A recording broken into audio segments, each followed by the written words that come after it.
Olá, sejam bem-vindos ao ATPC da Diretoria de Ensino. Eu sou o Fábio Vieira, professor de matemática, e estou como PEC aqui na diretoria. É uma alegria para mim muito grande ter vocês aqui presentes. A gente vai começar o ATPC com essa imagem provocativa, espero que vocês já vão pensando sobre ela aí, que a gente vai trabalhar em cima dessas possíveis relações, ok? Hoje, no ATPC, a gente vai dar continuidade ao ATPC anterior da diretoria, onde nós falamos sobre a retomada do segundo semestre nas escolas, e hoje a gente vai trazer algumas informações referentes ao que fazer com as provas que nós temos até agora, né? A gente está no meio de agosto, ainda no final, né? A gente já estamos com certo andamento no terceiro bimestre, e de que modo a gente pode utilizar as informações trazidas pelas provas no nosso planejamento, né? Quando a gente pensa na recuperação, quando a gente pensa em possibilidades de recomposição do ensino dos nossos estudantes. Tudo bem? Então, ali eu coloco no slide, vocês estão vendo que a gente vai levar em conta não um tipo em específico de prova, mas desde a prova realizada pelo professor em sala de aula, até mesmo aquela prova que a escola faz, ou as provas que vêm diretamente da secretaria, né, as atividades diagnósticas, as AAPs, enfim. Pegando todo esse instrumento de avaliação, a gente vai estar trocando uma ideia hoje.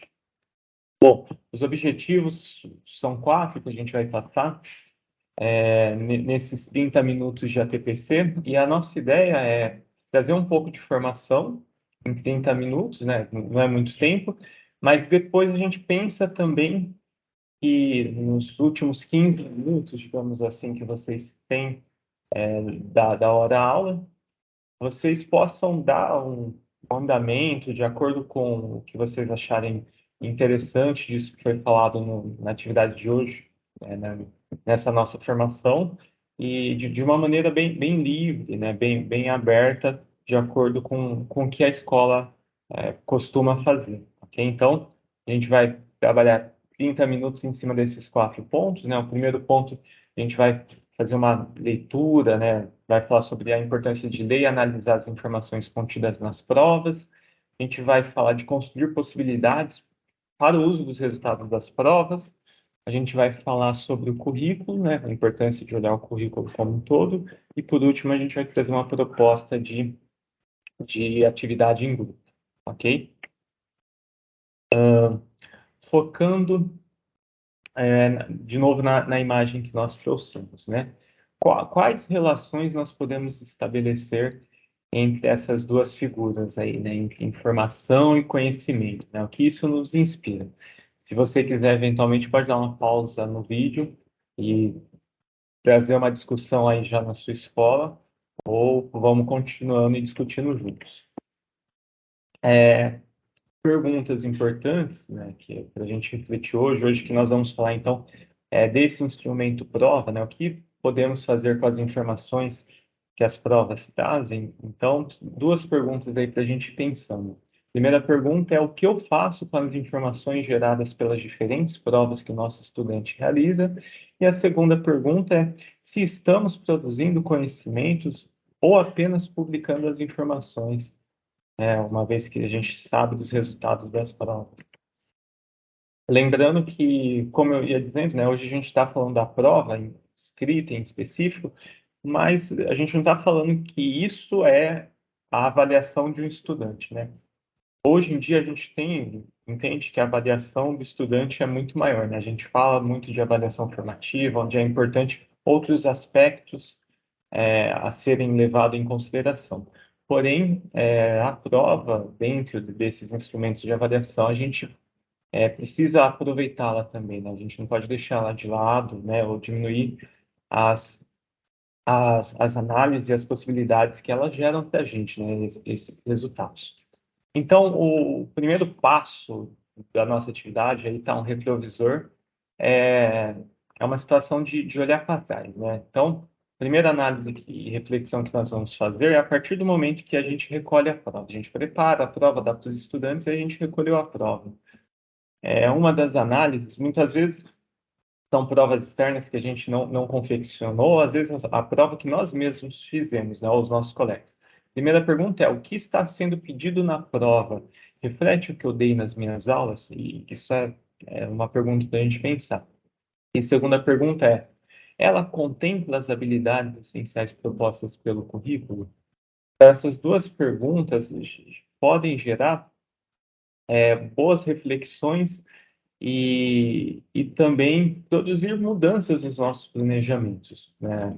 De repente, se o que está na prova não condiz com o que eu acabei dando nas minhas aulas, né?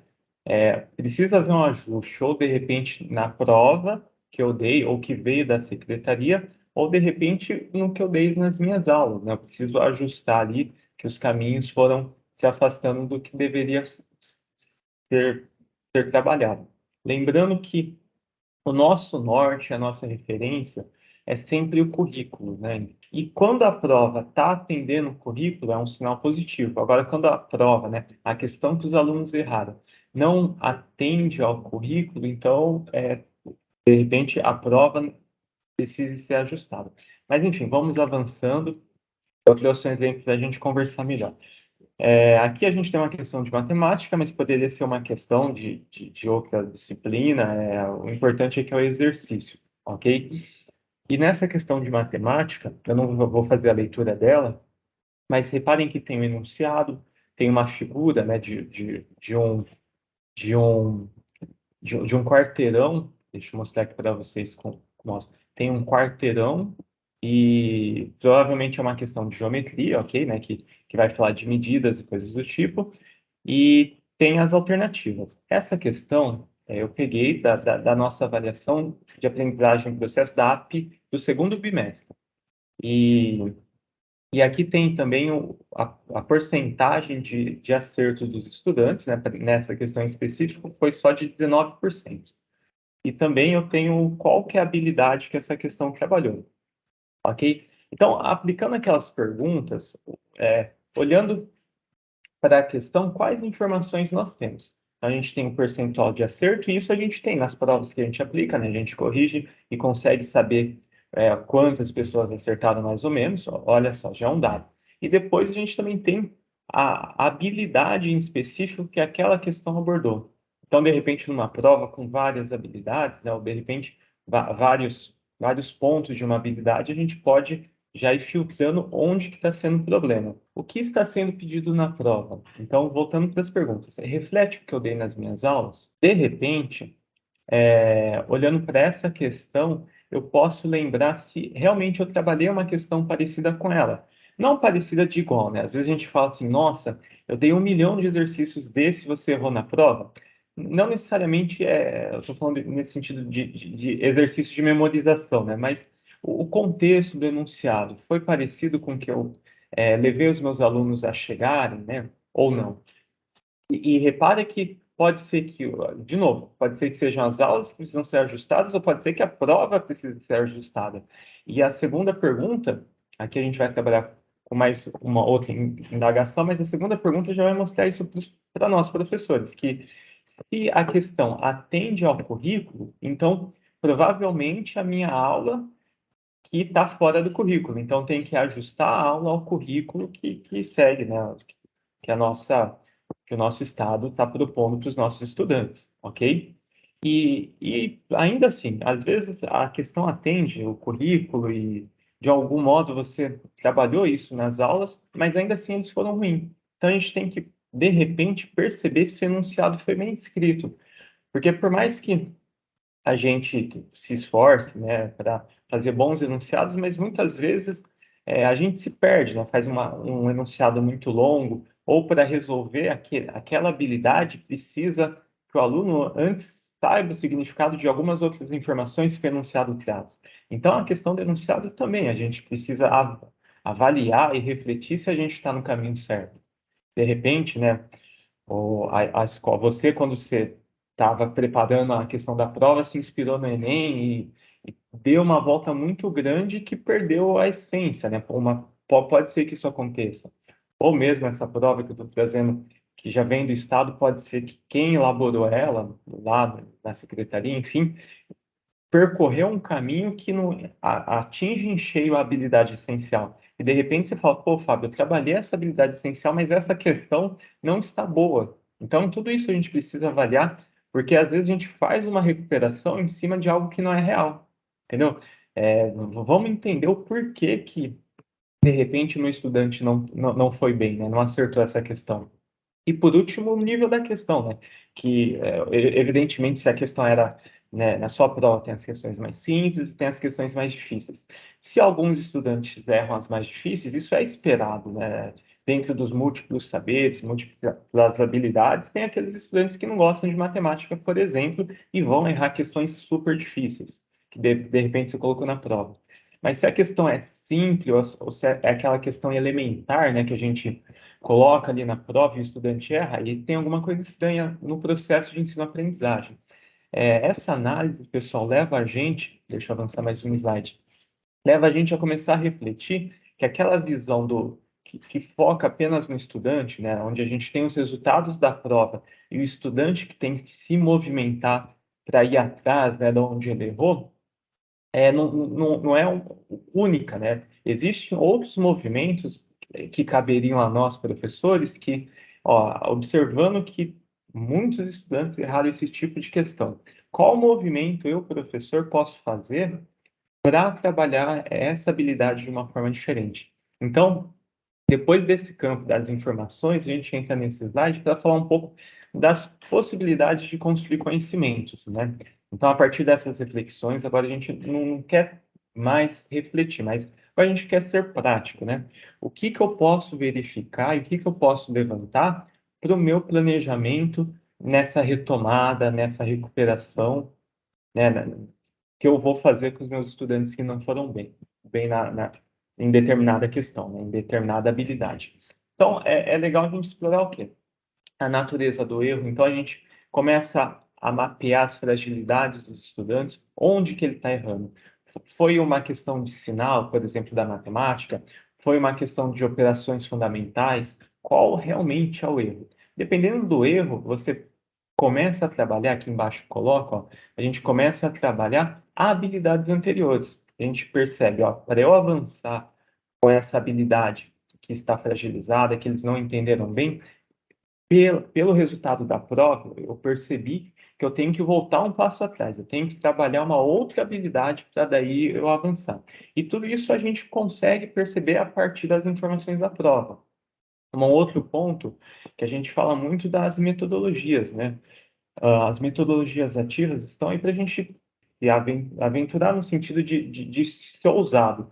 Sair de uma forma de trabalho, de repente você é acostumado a trabalhar de uma forma tradicional, você se propor a trabalhar também utilizando essas metodologias ativas, que com certeza na escola já foi comentado, né? Sala de aula invertida, rotação por estações e coisas do tipo. E olha que interessante o que eu vou chamar a atenção agora. Às vezes nós, professores, a gente acostuma, né, ou a gente se acomoda com apenas uma forma. Por exemplo, eu gosto de trabalhar sala de aula invertida. Aí a maior parte das minhas aulas eu trabalho sala de aula invertida.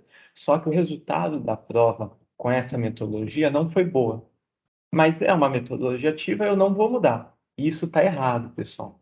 A gente, mesmo dentro do hall de metodologias ativas, é interessante que a gente mude, né? Porque os estudantes são diversos e, de repente, a sala de aula invertida dá certo para uma atividade ou para uma sala, mas para outra sala vai ser melhor a gente trabalhar em grupo, em pares, ou, de repente, para uma sala, ela rende bem quando a gente coloca uma aula mais dialogada, mais tradicional. Então, eu coloco ali explorar a metodologia. O que é fato é que se da forma como foi feito não teve resultado, não adianta a gente repetir, né, fazer a recuperação e repetir a forma que provavelmente o resultado vai ser parecido. A gente precisa mudar para ter resultados diferentes, ok?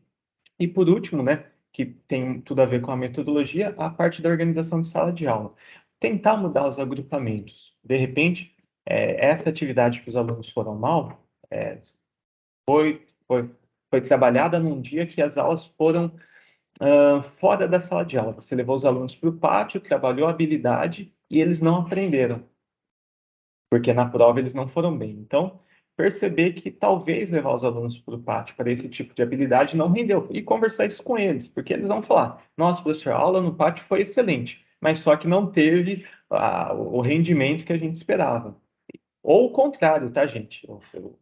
Às vezes você está trabalhando só dentro da sala de aula e não está dando certo. Quando você leva os alunos para fora da sala de aula, de repente você vai ter outros resultados e às vezes até favorável, né? Lógico, dentro de uma programação, de um planejamento com intencionalidade, mas isso também é importante nessa construção de possibilidades. Ó. A partir da reflexão dos erros das provas, a gente vai planejando, vai construindo uma nova maneira de trabalhar uma habilidade que os alunos têm a fragilidade, que eles não foram bem na prova, ok? Para concluir esse primeiro momento, eu trouxe para vocês essa figura que mostra um pouco do percurso que deveria ser desenvolvido após uma prova, né? Então, a gente aplica a prova, gera dados, a gente, desses dados, temos informações, por exemplo, se os alunos na segunda coluna, né, foram quantos alunos tiveram nota vermelha, azul, quantas notas foram satisfatórias, insatisfatórias, enfim, acima da média, abaixo da média, como a gente quiser, né? Cada escola tem aí uma parametrização dos valores das provas, mas não podemos parar aí e ficar só publicando isso, né, para os estudantes, esperando deles uma mudança. Porque antigamente era assim, né? A gente esperava que quando o estudante tirava nota ruim, ele iria se esforçar para melhorar a nota. Mas hoje a gente tem percebido que nós também podemos ter um protagonismo e mudarmos a forma para favorecer esse estudante que muitas vezes não tem maturidade nem interesse para melhorar. E aí a gente está aí para tentar ajudá-lo, né? Então, a partir das informações, a gente gera um conhecimento. A gente, com os nossos estudos, dentro das ATPCs, e entre com os nossos colegas, né, nós fazemos análises e propomos conhecimentos. E aí vem a próxima coluna, que é a coluna das ideias. Como a gente vai fazer para melhorar, né? Para fazer diferente. De novo, vou repetir. Se não deu certo usando por um caminho, não adianta repetir o caminho, que a chance de não dar certo é muito grande. A gente precisa ter ideia de fazer diferente. E última coluna aqui, né, que é a sabedoria. Quando a gente tem as ideias e consegue planejar, fazer as situações de aprendizagem, os planos de aula, o planejamento de uma sequência de aulas para atingir esse objetivo que veio da nossa análise. Então, vou fechar esse primeiro momento da nossa formação com esse quadro. Se quiser pausar para vocês discutirem, fiquem bem à vontade, ok? Avançando então com o nosso tempo, não para, né? Dos nossos dois últimos objetivos. Então, nesse terceiro objetivo, que é o olhar para o currículo, o que nós queremos falar? É importante que o professor tenha sempre a visão do currículo como um todo e não fragmentado, apenas dentro do bimestre. Porque a gente sabe que o currículo, ele é em espiral, ele é cíclico, né? No sentido de que ele volta com alguns temas, né? E às vezes até com algumas habilidades, mas de uma forma mais aprofundada. Ok? Então, sabendo disso, se eu tenho uma habilidade que foi fragilizada, por exemplo, essa que eu trouxe, aquela questão que eu trouxe para vocês, é do segundo bimestre da primeira série de matemática. Se eu tenho uma habilidade que foi fragilizada, que os alunos não entenderam no segundo bimestre, eu olho para o currículo do terceiro e também do quarto bimestre e vejo se essa habilidade ela pode ser retomada. Por quê? Se no terceiro ou no quarto bimestre essa habilidade estiver, né, de alguma forma, for relacionada com a habilidade dos segundos que eles estão ruins, né? O que eu estou falando? Duas habilidades parecidas que no segundo bimestre não foi bem aprendida, enfim, os alunos não conseguiram evoluir e que você se organiza para trabalhar no próprio terceiro bimestre ou no quarto bimestre como o currículo pediu. Por quê? Porque se isso não acontece, muitas vezes, a gente não pode deixar a lacuna. Vou avançar mais um slide aqui. A gente não pode deixar isso em aberto. A gente precisa, então, por exemplo, pegar este mês de agosto e trabalhar essa habilidade que a gente percebeu que os alunos não entenderam, porque o currículo não vai permitir que isso, neste ano, por exemplo, volte a acontecer. Ok? Então, essa que era a reflexão de olhar para o currículo. E aí nós temos o seguinte, como eu disse para vocês, a habilidade do nosso exemplo é uma habilidade da primeira série de matemática, ok? Que foi trabalhada no segundo bimestre, ok? E essa habilidade, se eu for olhar do âmbito da unidade temática geometria, aparece lá no quarto bimestre uma outra habilidade de geometria. Só que aí é papel nosso, do professor, avaliar o seguinte: essas duas habilidades que falam de geometria, elas se conversam? Se elas se conversam, eu posso deixar para retomar essa habilidade que ele não aprendeu no segundo bimestre, lá no planejamento do quarto bimestre. Porque eu garanto que no quarto bimestre o estudante vai poder, né, ter essa oportunidade de acordo com o planejamento. Agora, se não é possível fazer uma relação entre essas duas habilidades, né, que também é totalmente entendível, é de boa, tá? O que que a gente tem que fazer? A gente tem que cavar um buraco, a gente tem que achar um espaço para trabalhar essa habilidade agora, no fim de agosto, antes da gente começar o currículo do terceiro bimestre, porque isso não pode passar batido, entendeu? Então, esse que seria o olhar do, do currículo, né? Que a gente sempre tem em vista não o bimestre fechado, mas sempre o ano para otimizar. Haja vista que a gente não tem tempo, né? E toda vez que a gente consegue trabalhar, né, aproveitar, eu acho que a palavra é otimizar esse nosso tempo com as habilidades, isso é proveitoso. Bom, e para concluir, então, as propostas de hoje, eu vou trazer para vocês uma possibilidade de trabalho que é trabalhar em grupos heterogêneos, né? Então, em grupos onde cada um sabe estar em uma etapa do saber cognitivo aí, digamos assim, né? Então, a gente vai falar de vantagens das etapas deste trabalho, que é importante, da avaliação e das responsabilidades. Falando das vantagens, né? O que que nós temos dentro das vantagens de se trabalhar em grupos heterogêneos? A gente pode colocar o espírito de cooperação, interação entre os estudantes, a gente pode colocar o desenvolvimento de competências socioemocionais.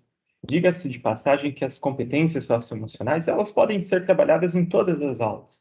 Mas quando você propõe uma atividade em grupo, isso não vou falar que flui melhor, mas a gente dá mais oportunidades deles conversarem, deles se relacionarem, enfim, e desenvolverem essas competências.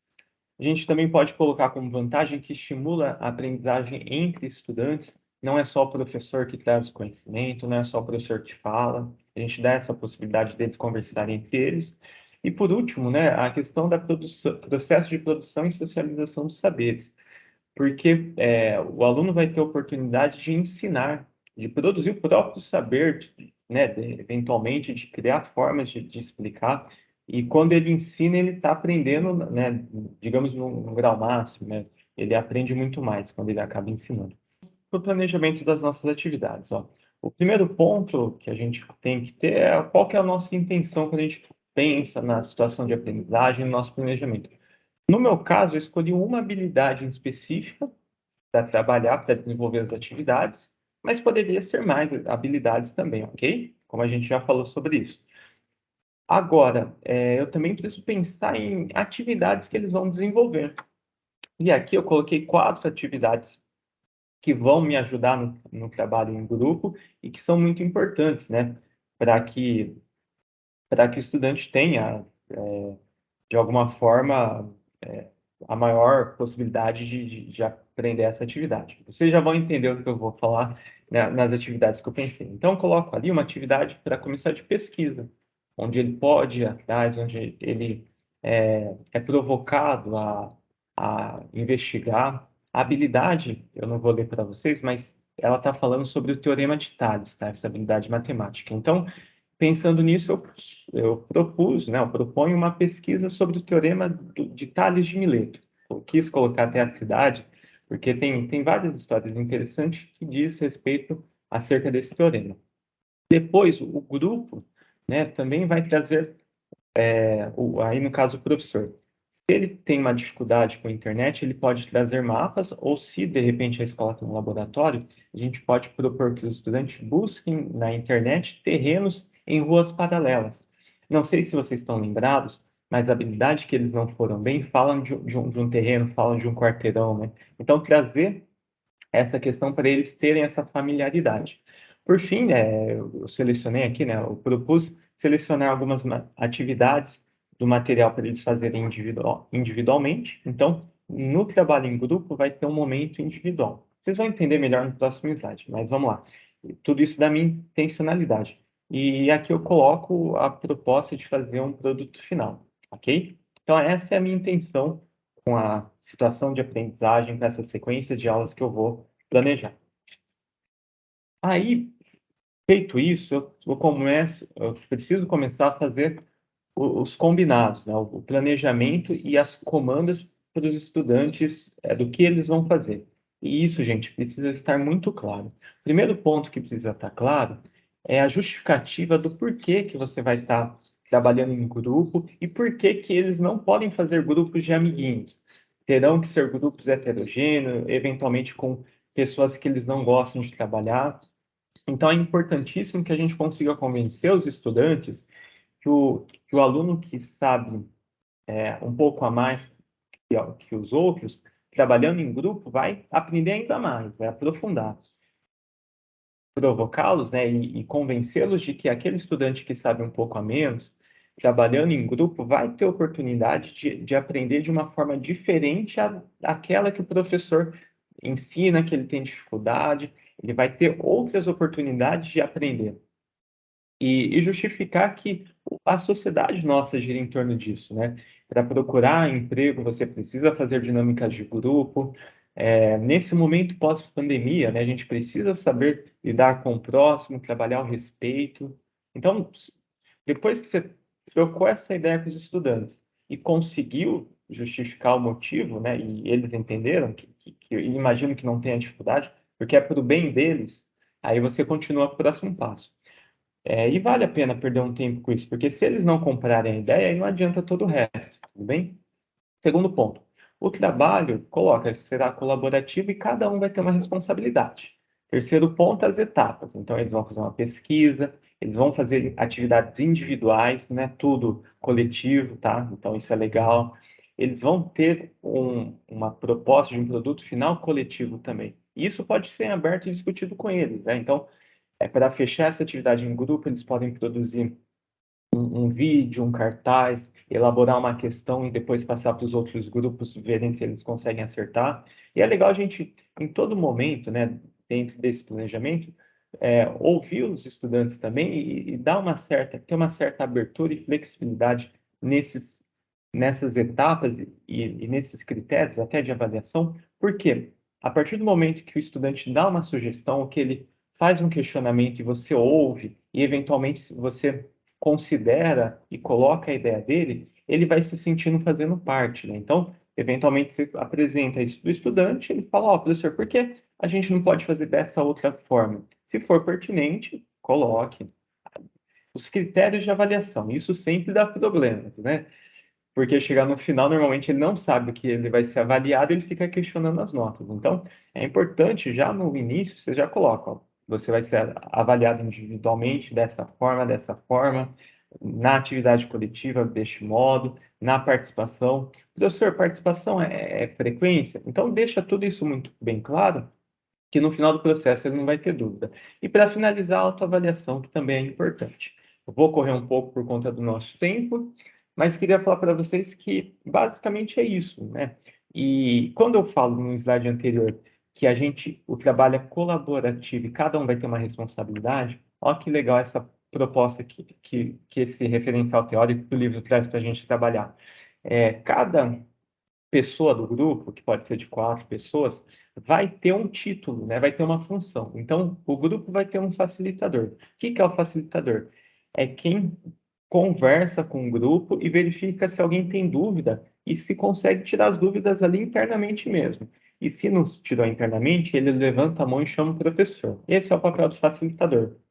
Então, ele precisa ter uma certa habilidade ali, na oralidade, ou pelo menos vai ter que desenvolver isso. Aí tem outro papel que é o do verificador, que ele se certifica se todos fizeram. Então, o verificador, de repente, é legal ser um aluno que sabe um pouquinho a mais, que ele vai ver se está no caminho certo ou não. O organizador.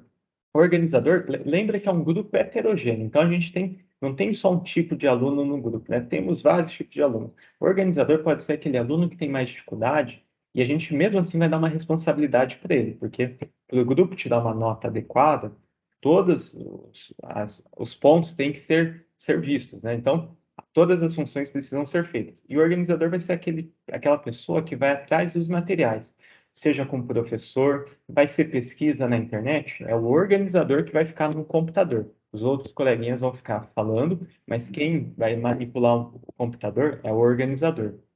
Entendeu? Para a gente dar essas tarefas e eles se sentindo parte. E por último, o escrivão, que é quem faz os relatórios, dependendo da atividade, quem faz não seria o diário de bordo, né? Hoje tá, às vezes algumas atividades a gente propõe diário de bordo, então ele vai fazendo os registros, que é o escrivão. Então são sugestões, mas que deixariam a atividade em grupo mais interessante. Legal falar para vocês o seguinte, que se o grupo tiver mais que 4 pessoas, a gente pode repetir essas responsabilidades, mas é legal que cada um tenha uma responsabilidade, porque aí eles já começam até a se engajar mais na atividade. E já finalizando, essa que seria a ideia, pessoal, da gente estar trabalhando em grupo. Mas antes de finalizar, eu só quero retomar um pouco o que foi falado na última formação sobre o movimento metodológico. Isso é muito interessante, inclusive, se você tiver dúvida, você pode retomar na última formação nossa da diretoria. Mas o movimento metodológico, nessa atividade que a gente propôs, vai acontecer no trabalho coletivo, quando você passa a comanda, e aí vem uma sugestão minha, quando você pede para que a correção seja feita coletivamente. Porque é o momento onde a sala vai olhar para a sala, ok? Os alunos vão se olhar, a gente vai produzir conhecimento, gerar dúvidas e discutir. Então, essas seriam as etapas do trabalho coletivo no trabalho em grupo. A parte do trabalho em grupo, o próprio trabalho é em grupo, né? Não precisaria eu mostrar para vocês. E só para concluir, o movimento do trabalho individual, né? O movimento metodológico do trabalho individual vai acontecer também quando os estudantes forem fazer as atividades individuais que foram colocadas lá, depois vocês voltem os slides, e também o movimento individual eu sugiro que vocês façam, depois de toda a atividade feita, você coloque uma verificação individual para cada estudante, onde a gente vai trabalhar o individual e vai poder até mesmo verificar de uma forma escrita como os estudantes foram. Tudo bem? Ah, finalizando a TPC de hoje, então, agradeço muito a participação de vocês. Quero agradecer a professora Márcia Fonseca, que ela me ajudou muito na construção desses slides. Infelizmente, ela não pôde estar aqui para conversar, mas, enfim, quero lembrar dela aqui que ajudou. E eu acho que finalizo um pouco com essa imagem, ok? Que mostra as etapas e um pouco do que a gente fez hoje. Muito obrigado, até a próxima e um bom trabalho aí nas escolas. Tchau, tchau.